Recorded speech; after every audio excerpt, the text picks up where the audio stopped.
उन्होंने इनको Ford motor से भी मिलवा दिया, क्योंकि फोर्ड इनका आनंद महिंद्रा का महिंद्रा ट्रैक्टर्स के साथ में एक समय में पार्टनर भी हुआ करता था, गाड़ियों में भी पार्टनरशिप करने की कोशिश करी थी फोर्ड ने।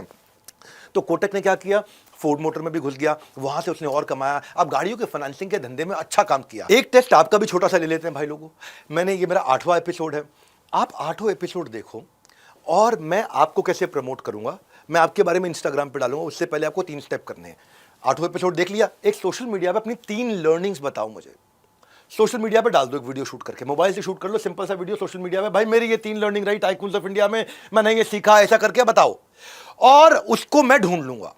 कैसे ढूंढूंगा, आपको हैशटैग यूज करना है, hashtag tycoons of India, hashtag doctor Vivek Bindra, इस हैशटैग को टाइप करके मैं सारे वीडियो ढूंढ लूंगा, और जिन जिन की लर्निंग्स अच्छी हैं, अगर आपकी लर्निंग अच्छी है तो मैं उसको अपने इंस्टाग्राम पे शेयर करूंगा, आपका भी प्रमोशन हो जाएगा। आपको क्या करना है, 3 लर्निंग का एक वीडियो सिंपल सा बना करके हैशटैग इस्तेमाल करना है, रिपीट करता हूं, hashtag tycoons of India, hashtag doctor Vivek Bindra, आप पोस्ट करो, मैं आपके बारे में पोस्ट करूंगा। चलते हैं चौथे अध्याय की तरफ। अब इस समय उदय कोटक महिंद्रा के साथ आगे बढ़ रहे थे और इंडिया में देख रहे थे कि बड़े कॉर्पोरेट्स को फंडिंग की जरूरत पड़ती थी, तो ये global strategic alliance for local fund raising, ये है चौथा अध्याय। अब इन्होंने क्या किया, अब ये सफलता इनको जैसे जैसे मिली तो इन्होंने स्टोरी को फास्ट फॉरवर्ड करते हैं 1991 में कोटक महिंद्रा फाइनेंस को आईपीओ पे लेके गए, अपना खुद का आईपीओ 45 रुपए पर शेयर लॉन्च किया, 1300-1400 पे बहुत जल्दी पहुंच गया, बहुत तेज सक्सेस हुआ। अब लिबरलाइजेशन भी आ रहा था, प्राइवेटाइजेशन भी आ रहा था, ग्लोबलाइजेशन भी आ रहा था। उस समय के जो फाइनेंस मिनिस्टर थे डॉक्टर मनमोहन सिंह, उस समय उन्होंने फॉरेन इन्वेस्टमेंट्स को अलाउ कर दिया।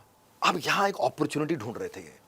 अब इसके लिए एक इंस्ट्रूमेंट की जरूरत है जिसको बोलते हैं ग्लोबल डिपॉजिटरी रिसीट। बहुत इजी भाषा में समझा देता हूं, इंडिया की किसी कंपनी को अगर पैसा चाहिए यूएस कैपिटल मार्केट के अंदर और अपना आईपीओ नहीं लाना चाहते, वहां लिस्ट किए बिना अमेरिका से पैसा लाना है, तो कैसे लेकर के आएंगे? या अब ये इंडियन कंपनी जाएगी अमेरिका में किसी बैंक के पास, बैंक जाएगा इन्वेस्टर के पास और वहां लग जाते हैं ग्लोबल डिपॉजिटरी रिसीट, इसी को बोलते हैं डिपॉजिटरी रिसीट इशू कर देता है इन्वेस्टर को, जीडीआर बोलते हैं बेसिकली। एक जीडीआर 10 शेयर के बराबर हो गया। जैसे एसबीआई है, state bank of India, UK में $95 का उसका एक जीडीआर है। अब इसको और इजी कर देता हूं, अब इसमें क्या होता है, फॉरेन इन्वेस्टर इंडियन कंपनी में शेयर ले लेगा और अपना पैसा इन्वेस्ट कर देगा। इसको इंडिया में इन्वेस्टमेंट लाने का तरीका चाहिए था, लेकिन 2 बड़े गैप थे। फॉरेन यानी कि अमेरिका के इन्वेस्टर को इंडिया की मार्केट का पता नहीं था और इंडियन कंपनी को फॉरेन के इन्वेस्टर्स का पता नहीं था। कैसे करें, क्या कंप्लायंस है, नियम कानून क्या है, कैसे करा जाए? तो यहां पे 2 एजेंट्स की जरूरत थी। कोटक महिंद्रा यानी कि उदय कोटक ने सोचा कि मैं यहां का एजेंट बनता हूं और वहां गोल्डमैन सैक्स से जुड़ता हूं।